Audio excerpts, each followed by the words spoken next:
kailan lang, tama yung sabi ni Pastor Leo. And I would like, before I share, I would like to pray sa ating po mga leaders ng 12:30. Tawagin ko rin yung mga pastors. At mga naging bahagi rin po ng 12:30 service na nasa ibang service na sila.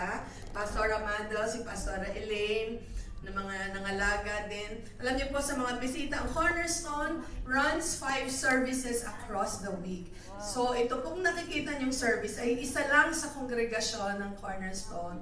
Meron pong 4 na services. Tayo linggo-linggo, we are in 3 locations. Simultaneous po yung ating pong galawan. Kaya napakagandang tingnan po kung saan kayo malapit, saan kayo komportable, at may kanya-kanya na kayong teams. And I can see the growth of this church, of this congregation, sa pamumuno ni Pastor Leo, Pastor Henry, Pastora Blessing, at 10 ng inyong mga leaders. Ano bumabagsak dito? Sa bigat ko na. May dagundong. Praise the Lord. I always feel God's presence. Lalo na sa kinanta ng ating choir. Napakaganda. Kukunin ko yung lyrics nun. You know, kung pinansin nyo yun, sabi that God is in this story. Tayong lahat ay may kanya-kanyang kwento. Para siyang mga pahina ng aklat. At minsan sa pahina ng aklat, this looks like it is written like depression, di ba sabi doon? O it looks like disease. Minsan ang storya natin ay storya ng kagalingan. Kwento ng pagpapala, kwento ng minsan pinalayan ng Diyos mula sa matinding kalungkutan. Pero sinasabi doon, ito ang kwento ko na mapaparangalan at mapapapurihan ng Diyos. Sa kabila ng ating mga kwento, maganda man, maliwanag na kwento, may kadiliman, may kabigatan, lahat na. Alright, pag-pray po muna natin yung mga pastors, if I can ask for them to be acknowledged. Maganda pong kilalanin at makita po natin yung team. Sige po, alika, huwag kayong mahiya. Mukha nyo yan, hindi nyo yan ikahihiya. O diba? Para tayo maraming doktora dito, pero tayo may medical mission.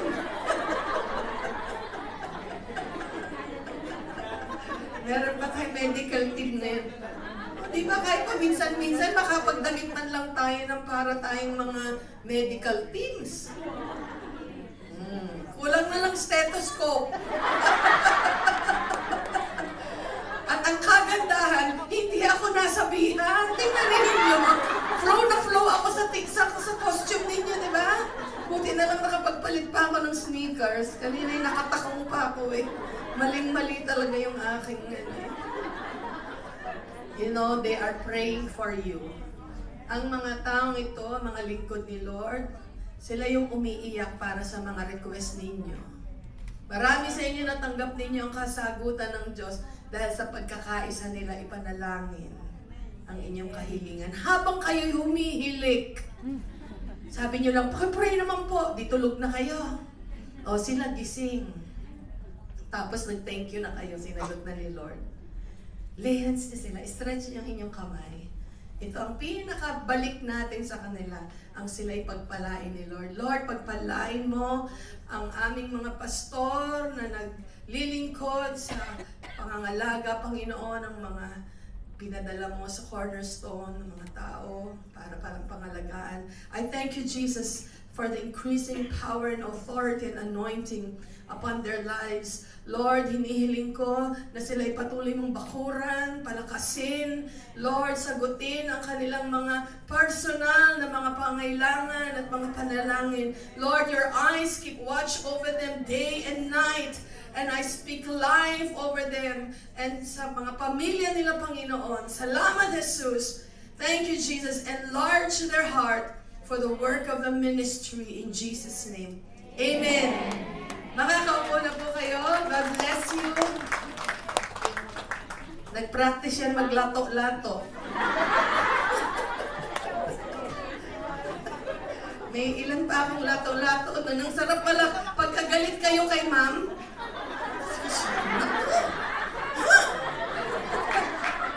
May isang nagsabi sa akin. Sabi ko, kung peningan t-shirt, ako yung natatawang umiiyak rito. Hindi ko maintindihan ang nararamdaman. Sabi ng isang madam nyo, dahil binigyan ko si Premlin ng lato-lato. Sabi ko, kumusta naman yung Si Premly, nagpa-practice ba? Nako, araw at gabi. Hindi raw niya alam ko siya'y nasisiyahan. Pero siyang-siya naman akong manood ng kanyang reels. Sabi pa nung alaga niya, "Welcome to my auntie. She will play Lotto Lotto." O diba? Ang class ng dating. Class na class. Pagka sinabi na Singaporean, Lotto Lotto.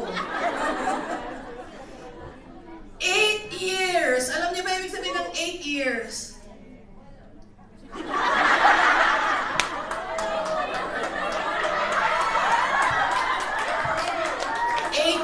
Pag ito po yung research ninyo, ang ibig sabihin nito, maraming matutuwa nito. It means fatness. Dalawang bilog. Tingnan niya, para kaming magkapatid. Year of fatness. Natatawa kayo? Totoo itong sinasabi ko. Taon ng kasaganaan, taon ng prosperity, kasi dalawang bilog. Naalala ko nung sinelebrate natin ang 8 years ng Cornerstone, from the time we founded it since 2005, nung ika-8 year natin, ang ating theme ay double portion.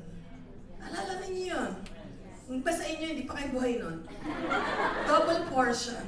Kaya excited ako ipangalan sa inyo ngayon ang The God of Abundance. Hallelujah. Ang Diyos ng kasaganaan. Bakit tinawag ang Diyos na Diyos ng kasaganaan? Pag-aari niyang lahat. Hindi abot ng kaisipan, hindi abot ng ating mga mata, hindi abot daw ng ating mga pandemik, hindi pa natin narinig kahit sa anumang hinagap. Ang kayang gawin ng Diyos na higit-higit. Pag sinabing abundance, umaapaw. Gusto natin ang mga salitang sobra-sobra, umaapaw. Gusto natin yung salitang higit-higit, siksik, liglig, mga ganon. Ayaw natin ng kulang. Sapat na sapat. Ayaw natin ng ganon. Kapos. L na L. Ano kaya yung L na L? Lubog na lubog. Kaya sabi ng iba, pag ako'y naka-LL, ililibre kita. Ano naman yun? Nakaluag-luag. May version naman si Pastora Madel. Ang sabi naman, dapat tayo binabi. Bless na bless. Para hindi natin nasa bokabularyo ang lubog na lubog, kapos na kapos. Kasi ang Diyos na pinaglilingkuran natin ay Diyos ng kasaganaan, the God of abundance. At bilang mga anak niya, nasa DNA natin ang abundance. Kaya yung mga taong kimi, tikom, ang mga taong parang laging nagtatago ng mga pulburon at hindi pinamimigay, sobra-sobra bumubulwak na ang Goldilocks. Hindi pa rin mag-share.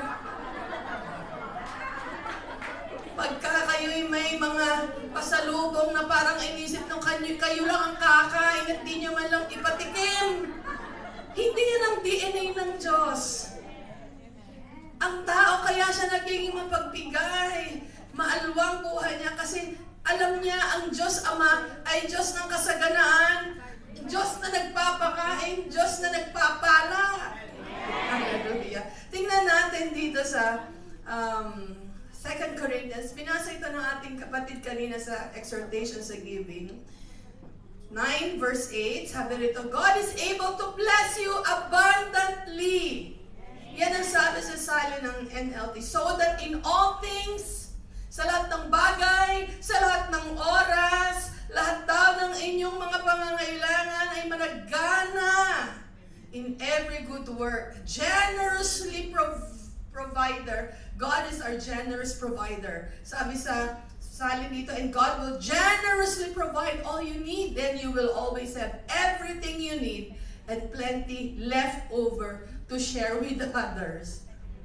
Can you imagine? Plenty left over to share with others. Sobrang tinolang manok. Ibalot.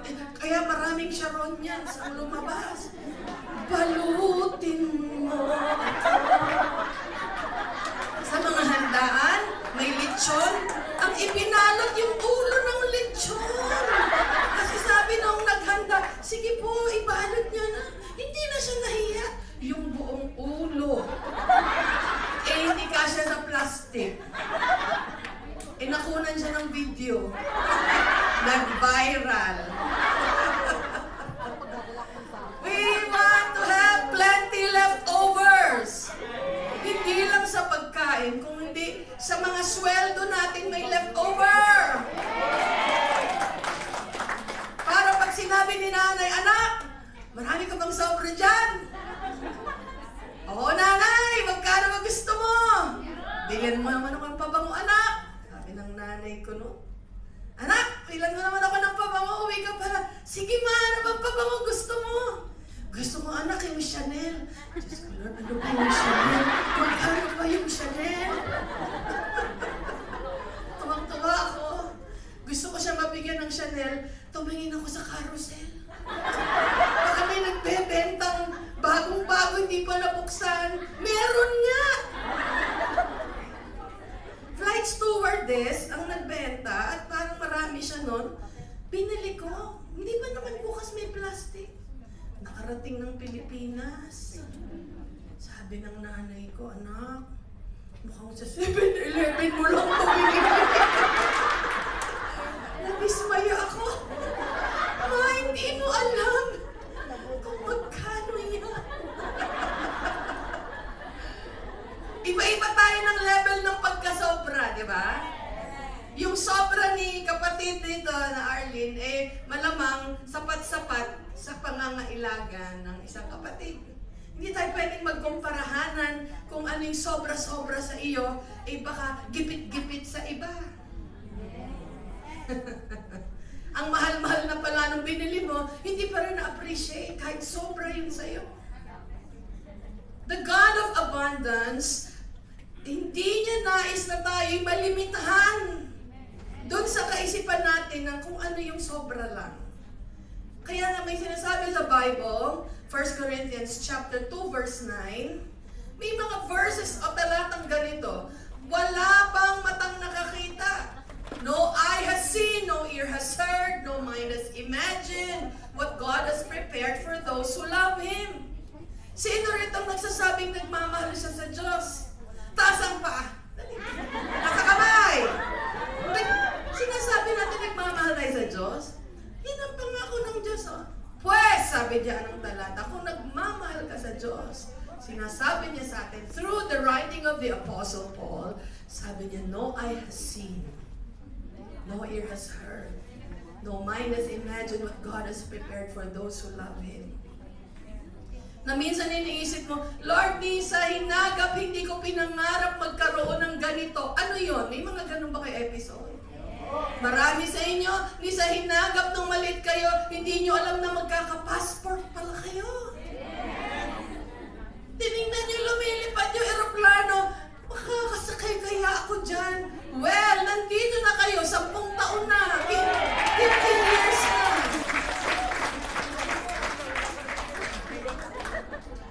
Umaani. Hindi na ng mga palay, umaani na ng dulyan.